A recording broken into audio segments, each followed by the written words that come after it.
বন্দে মাতরম, বন্দে মাতরম। সুজলাং সুফলাং মলয়জ শীতলাং শ্যামলাং মাতরম, বন্দে মাতরম,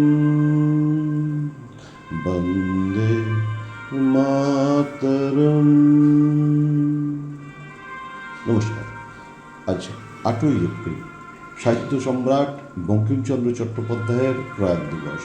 তিনি 1838 খ্রিস্টাব্দের 26শে জুন উত্তর চব্বিশ পরগনা জেলার নৈহাটির কাছে কাঁঠালপাড়ায় জন্মগ্রহণ করেন।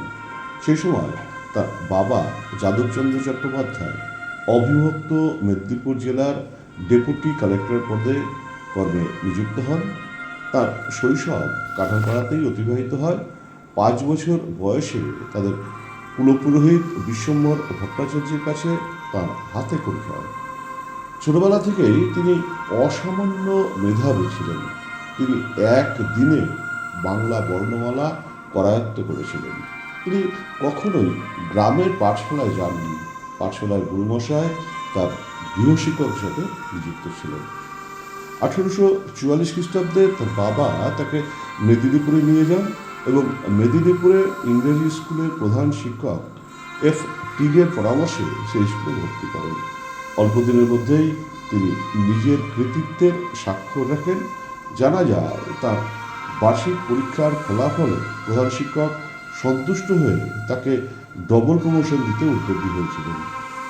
1849 খ্রিস্টাব্দে তিনি কাঁঠালপাড়ায় ফিরে আসেন এবং প্রখ্যাত পণ্ডিত শ্রী রাম ন্যায় ব্যাগাধীশের কাছে বাংলা ও সংস্কৃতের পাঠ্যগ্রহণ করেন।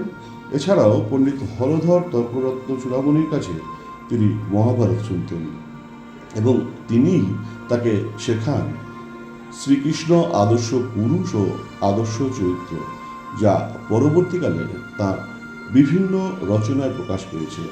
সেই বছরই মাত্র 11 বছর বয়সে 5 বছরের মোহিনীর সাথে তার প্রথম বিয়ে হয়। তিনি খুব ভালো আবৃত্তিকার ছিলেন। সেই বয়সেই সংবাদ প্রভাকর ও সংবাদ সুধারঞ্জনের সংবাদপত্রের বহু কবিতা কণ্ঠস্থ করেন। এছাড়া বিদ্যাসুন্দর কাব্যের রূপবর্ণন ও গীতগোবিন্দ কাব্য থেকে ধীরে সমীরে ও যমুনার তীরে কবিতা দুটি প্রায়ই আবৃত্তি করতেন। তারপর তিনি হুগলি কলেজে বা বর্তমান মহসিন কলেজে ভর্তি হন।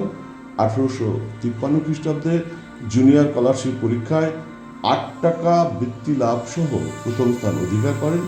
সেই বছরই সংবাদ প্রভাকর কবিতা প্রতিযোগিতায় 20 টাকা পুরস্কার অর্জন করেন এবং সংবাদ প্রভাকর ও সংবাদ সুধারঞ্জনে গদ্য পদ্য রচনা লিখতে শুরু করেন।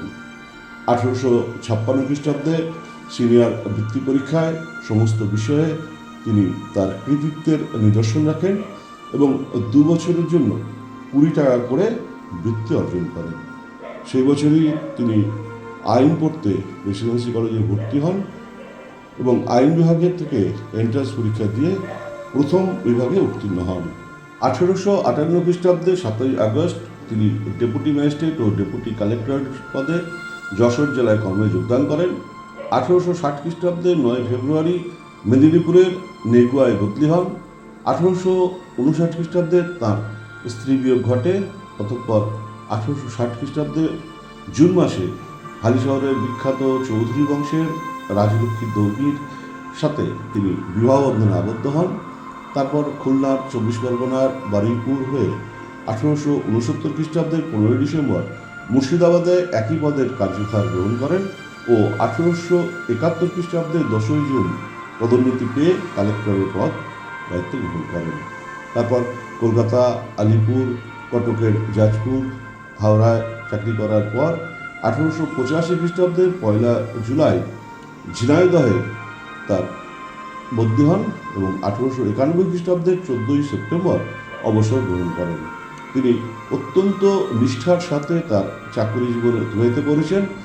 স্বীকৃতিস্বরূপ ব্রিটিশ সরকার 1891 খ্রিস্টাব্দে রায়বাহাদুর খেতাব এবং 1894 খ্রিস্টাব্দে companion of the most eminent order of the Indian empire খেতাবে ভূষিত করে।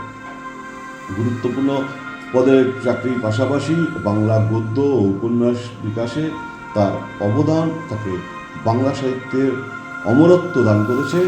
তাকে প্রথম আধুনিক বাংলা ঔপন্যাসিক হিসাবে গণ্য করা হয় এবং গীতার ব্যাখ্যাদাতা হিসাবে, সাহিত্য সমালোচক হিসাবেও তিনি বিশেষ খ্যাতিমান হয়ে আছেন।